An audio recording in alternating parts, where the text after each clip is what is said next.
The Galactic Academy's xenobiology wing hummed with the controlled chaos of 1,000 species learning to coexist. Cadet Joran Velk, a young Threxian with iridescent scales that shifted nervously from blue to pale green, stood frozen before the reinforced enclosure. Inside, 3 Carthian predator cubs, each the size of a Terran wolf, prowled with eyes that gleamed like molten copper.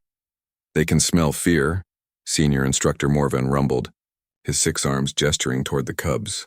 "The Carthians are apex predators from a death world. These juveniles will be deployed as security partners across Alliance stations. You must demonstrate confidence or they will never respect you." Joran swallowed hard. His species had evolved on a peaceful garden world where the most dangerous creature was a fruit-stealing avian. He'd read every file, watched every training holo, but nothing prepared him for the reality of standing before creatures whose ancestors had hunted in packs across volcanic plains. The enclosure door hissed open. "Approach slowly," Morven instructed. "Extend your hand. Let them assess you." Joran stepped forward, his breathing apparatus whistling with each anxious breath. The cubs' ears flattened against their skulls. The largest one, a female with a scarred muzzle, lowered into a crouch. A warning growl rippled through the air, deep and threatening, more vibration than sound. Joran's scales flashed white with terror. He stumbled backward, the growl intensified. All 3 cubs began advancing, their movements synchronized with predatory precision. The scarred female's lips peeled back to reveal rows of serrated teeth designed to crush armored prey. "Stand your ground," Morven commanded, but Joran's instincts overrode his training. He turned to flee. "Enough."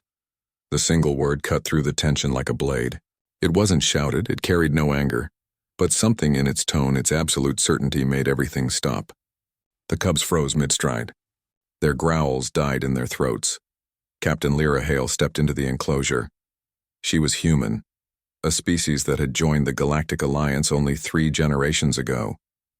To most aliens, humans were oddities, persistence predators from a world that oscillated between nurturing and lethal, capable of both extreme violence and inexplicable compassion. They confused everyone. Lyra moved with the casual confidence of someone who understood predators on an instinctual level.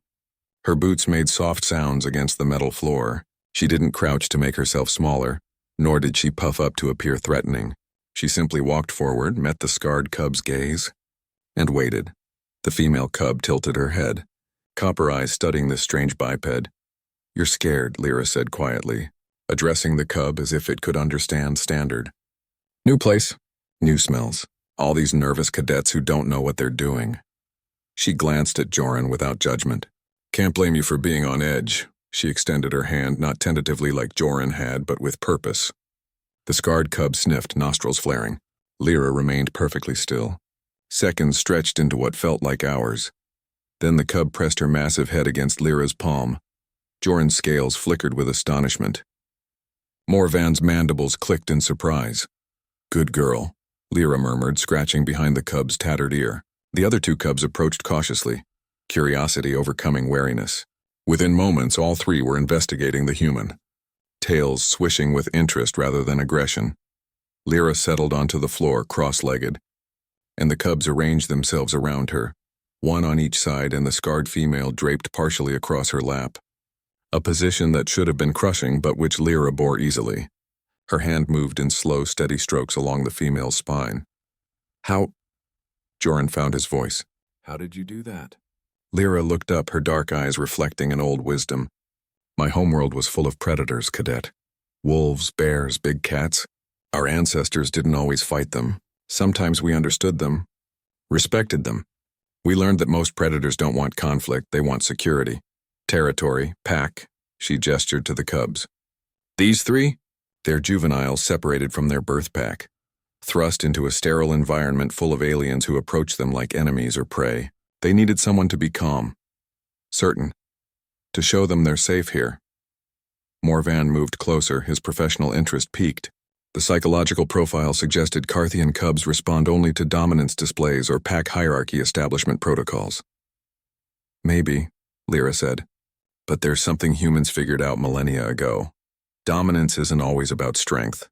Sometimes it's about presence, about being the calm in the chaos."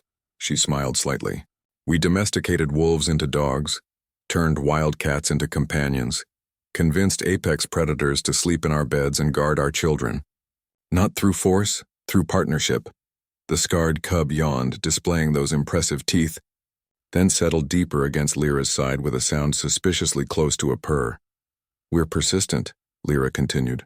We're empathetic in ways that confuse other species. We pack bond with anything, sometimes to ridiculous extremes, and we refuse to see the universe in simple terms of predator and prey.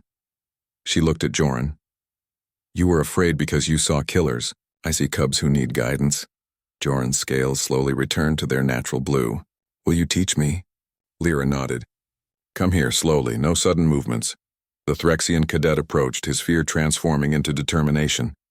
The cubs watched him warily, but with Lyra's presence their aggression remained dormant. Hand out, Lyra instructed. Not seeking permission, offering connection. Big difference, Joran extended his scaled hand. The scarred cub sniffed, considering. Then, perhaps sensing Lyra's approval, she bumped her nose against his palm. Joran's scales blazed with joy. Over the following weeks, word spread through the academy about the human captain, who could calm death-world predators with a word. Other species found it baffling, even unsettling. But those who worked closely with humans were less surprised.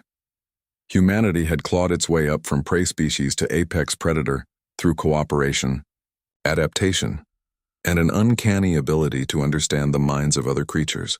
They'd survived ice ages and plagues, conquered their own world not through superior strength but through persistent ingenuity and social bonds that transcended blood. In the Galactic Alliance, humans weren't the strongest or fastest or smartest, but they possessed something rarer, the ability to bridge gaps between species that others deemed unbridgeable. Captain.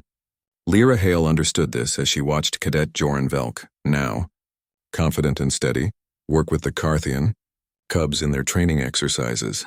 The cubs responded to him now, recognizing the calm authority he'd learned to project. Enough, Joran said firmly when they became too rowdy during a drill. The cubs settled immediately.